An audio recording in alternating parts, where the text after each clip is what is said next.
பனி நிறைந்த கண்ணாடியில் கண் வரைந்தேன், வழிந்தது கண்ணீர். நம்மை போலவே நடித்து காட்டுகிறது நம் நிழல். அந்த மயானத்திற்கு உயிர் தந்தது ஒரு பிணம். பலூன் விற்கும் சிறுமிக்கும் அதை வாங்கும் வயதுதான். எந்த கிளி ஏமாற்றி சென்றதோ தாடியுடன் இருக்கிறது ஆலமரம். வாயை கிழித்த பின்னும் தொடர்ந்து பேசுகிறது கடிதம். லாரி நிறைய மரம், இரையுடன் கூட்டை தேடும் தாய்க்குருவி. காற்றுக்கு சலிப்பதே இல்லை, ஒரே புத்தகத்தை 1000 முறை புரட்டுகிறது. இலையின் நடனம் அதே காற்று, இலையின் மரணம். சரிந்த மேம்பாலம், இழிபாடுகளுக்கு இடையில் சிக்கியது ஊழல். மணல் விற்கும் திருடனுக்கும் தேவைப்படுகிறது அவன் அஸ்தியை கரைக்க ஒரு ஆள்.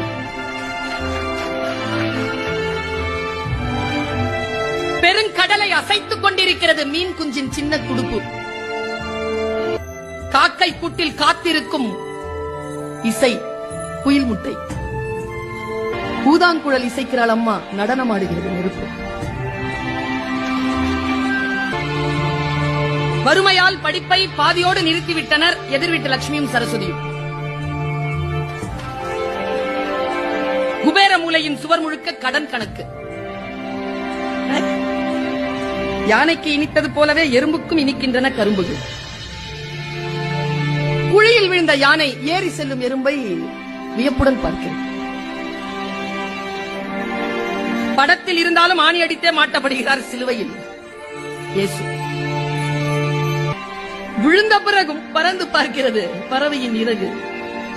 புகைப்படக்காரரை அசையாமல் நிற்க வைத்தது மலையருவி. மயிலிறகு குட்டி போட்டது பள்ளியின் நினைவுகளை. ரயில் மோதி புளிரும் யானையிடம் அழிக்கப்பட்ட காட்டின் குரல். உடைந்த பானை, மிச்சம் இருக்கிறது கொஞ்சம் தண்ணீர்.